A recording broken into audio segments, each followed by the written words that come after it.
I think, thankfully, we have moved a long way in terms of being able to talk about mental health. You know, we're here today with a lot of equipment around us here, about to do some exercises, talking about physical health. And people feel very comfortable talking about an injury and how they rehab their injury and how their strength has improved. But a huge part of us as a person, whether it's an athlete or a human being on this planet, is what goes on in our brain and our mental health and our ability to process things in our life and to cope with situations when they change and when they, life gives us something we weren't expecting. And I think sport is a very focused and kind of like almost like a microcosm of mental health. Is a really important area, because I think sports people are seen as being these absolutely resilient and powerful people who can get through anything. You look at athletes like gladiators on centre court, whether it's Nadal and Federer or Murray or Serena Williams battling it out, or whether it is Messi seemingly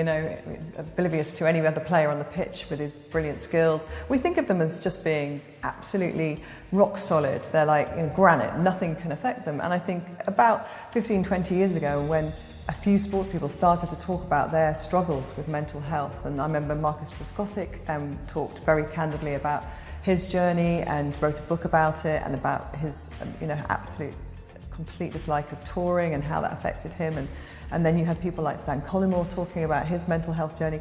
And at the time there was still a kind of, oh, hang on a minute, you're a really successful sports person, you earn a lot of money playing sport, you can't complain, you're not allowed to moan, you're not allowed to.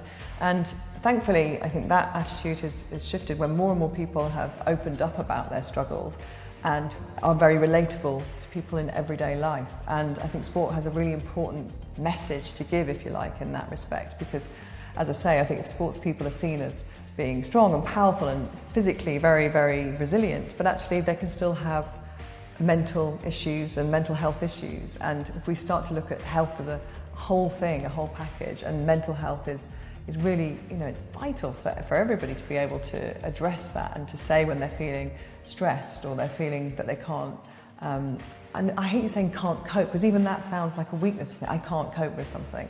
And it's not. To be able to talk about it is not a weakness. It's the first way of addressing something, because ultimately we all know the tragic stories where it goes really, really wrong, and where people end their own lives because they're not able to talk about what's gone on or how they're feeling. So thankfully, I think my kids are 14, and I think they talk about things like that much more than certainly we were even aware when I was a child, that was an issue, or that you had mental health. When we were discussing mental health, it was always in a negative kind of way.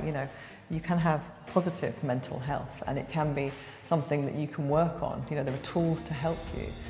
Certainly, I know my own mental health is better because I exercise. And last year, 2 years ago, the London Marathon's main charity was to do with mental health, and it was the Royals had their mental health charity, was the overarching charity. And what was really powerful there, and I heard so many stories, was how running and exercise had given people a chance to just address their mental health issues. They'd used running or they'd used exercise instead of, and it's not always the case, but instead of resorting to tablets or resorting to another form of treatment, they'd gone out for a run and found exercise had been the thing that got them better and got them to a better place.